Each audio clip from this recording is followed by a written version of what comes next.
What's cracking, Jack? You are in the jungle. 9 games on the MLB slate for Monday, September 15th, including a few with playoff implications. We're going to break down every single game and come up with the best bet for all of them right here, right now. Greetings, everybody. Welcome back to the show, and if you're joining us for the first time, welcome to the jungle. I've got a bet for all 9 games in Major League Baseball for you on Monday, and I'm going to leave 2 links for you in the comment section.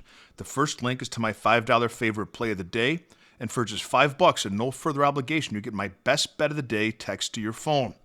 Sunday's play was the Arizona Diamondbacks. We hit it again. Congratulations to all who tailed. That's now 4 MLB best bets in a row that we've hit. The second link is to become a Jungle member, and for as little as 55 cents a day, you can become a Jungle member, get my full betting card, text to your phone every single morning, my exact ticket, access to our members-only Discord, and a direct line to me if you'd like me to opine on any other bet that you're considering placing. We have a free weekly trial. Take it for a test spin and see if it's for you. Today's video is brought to you by Outlier.bet, the top name in sports betting research, and by Red Lobster. Join us December 9th at our Minneapolis location for a meet and greet with Loch Ness Monster enthusiast Annabelle Desiderio. First game up is the Cubs at the Pirates, and I hate to start off a video without in-depth analysis of a game, but my job is to give you winning plays and try to find an edge for you. And this is something that we've taken 10 times, and it's hit 9. It's a backing of Pirates starter Paul Skeens. The play is the Cubs under 0.5 runs in the first 3 innings. If your book doesn't offer the first 3, take the Cubs team total under 1.5 runs for the first 5 innings. No one is better the first time through a lineup than Paul Skeens is. And as I mentioned, we hit this 9 out of 10 times that we've bet it this season. There's no reason to stop betting it now, especially with Skeens at home. Cubs team total under 0.5 runs first 3 innings as Skeens goes for the Cy Young Award. Play number 2, Atlanta at Washington. Spencer Strider and his mustache versus Mitchell Parker. The Braves have lost Strider's last 6 starts. He's got an ERA close to 5 and a whip of 1.41. It's sad to see what's happened to him after his surgery.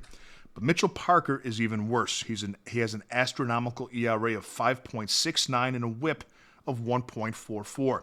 The Braves bullpen is currently in much better shape than the Nationals is. I have the Braves bullpen currently ranked 18th going into Monday with an ERA of 2.41 over the last week and a fatigue rate of just 4.2. The Nationals I have ranked 29th. They have an ERA of 10.39 over the last week and a fatigue rate of 7.8. But the Braves are batting just 205 over their last 7 games. The Nationals are at 267. Washington is 6-4 in their last 10 games. The Braves are 4-6. But I think that the pitching edge that Atlanta possesses in this game far outweighs any offensive edge that the Nationals may have here. They're playing this game as Atlanta on the money line. Pardon me. Toronto at Tampa Bay, the Major League debut of the big feller for Toronto, right-hander Trey Savage, 6'4", 225 pounds. First-round pick last year for Toronto, has taken AAA by storm. He struck out a remarkable 44% of batters in AAA.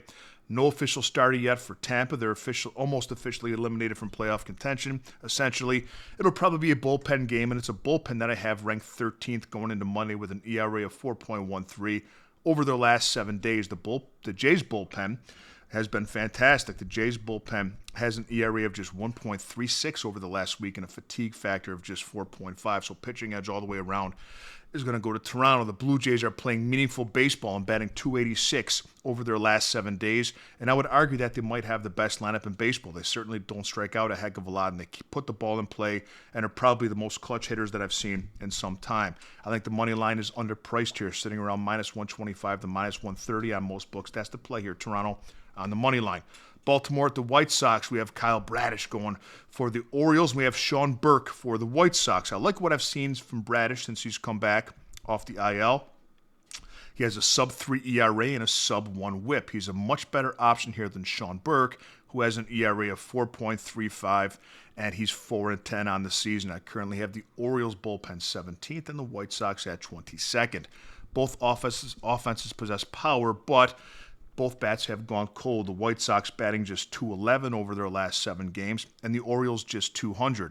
Both teams are 3-4 in their last 7 games. And I use 7 because that's a pretty good indicator of the streak that teams are on. I'm backing the starting pitching edge that the Orioles have in this game and the bullpen advantage. Give me Baltimore on the money line. Yankees at the Twins, Carlos Rodon versus Simeon Woods Richardson. Rodon holds the edge here. The Yankees have won 4 of his last 5 starts, and he's got an ERA of a very respectable 3.11 and a whip of a very respectable 1.07. The Yankees hold the bullpen edge as well. I currently have the Twins bullpen ranked 30th out of 30. Dead last. They have an ERA of 8.05 over the last 7 days and a high fatigue rate. The Yankees are playing meaningful baseball, and they've won 6 of their last 10, and they've won 3 straight. The Twins have lost 7 of their last 10. I think the play in this game is laying the 1.5 runs with the Yankees. They have every edge in this game.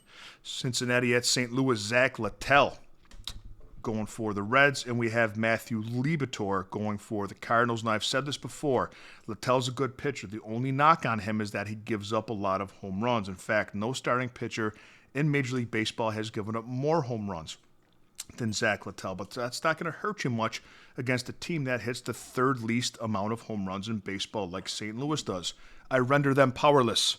Matthew Liberatore is a hard pitcher to back. He's got an ERA close to 5, and he's given up at least 3 earned runs in 4 of his last 5 starts. The bullpens are currently even for me at the moment, but Cincinnati possesses a big offensive edge here. The play in this game is Cincinnati on the money line. Big game in Houston. Texas Rangers at the Astros. Big wild card implications in this game. As it stands right now, the Astros are in the final wild card spot in the American League, with the Rangers just 2 games behind them in a 3-game series about to start on Monday. Jack Leiter, hey, that's Al's kid, going for the Rangers. He's 9-8 with a 3.81 ERA and a whip of 1.31. Jason Alexander starting for the Astros. Not that Jason Alexander. This Jason Alexander. And Alexander's been okay. I mean, he's got an ERA just above 4, but the Astros have won the last 8 games that he started. Both bullpens are in good shape. I have the Rangers ranked 4th at the moment. They have an ERA of under 1, just 0.77 their last 7 days. And the Astros I have 11th with an ERA of 3.31 over the last 7 days. But I like the Astros bats much more in this game, especially at home where they're 43 and 32 this season, and the Rangers are 32 and 43 on the road. And ever since Yordan Alvarez has gotten back into the Astros lineup, that offense has got its pop back. The play in this game is Houston on the money line. Another game with wild card implications, San Francisco at Arizona. Kiwi Tang going for the Giants and Zach Gallen for the Diamondbacks. Gallen's the better option here. Tang has been brutal. ERA of 7.54 and a whip of just 1.76. I don't think those numbers are with the Taiwanese exchange. He's from Taiwan, but I don't think those are exchange numbers. That's U.S. numbers. The Giants have the bullpen edge here. I have them ranked 12th at the moment. They have an ERA of 4 flat over the last 7 days. Diamondbacks bullpen's in rough shape. I have them 28th with an ERA of 8.62. Let's take the bullpens out of this game and back the Diamondbacks bats with Gallen on the hill. Give me Arizona money line first 5 innings. And the last game we're looking at, the best in the NL East versus the best in the NL West. It's the Phillies and the Dodgers. In LA, Ranger Suarez versus Emmett Sheehan.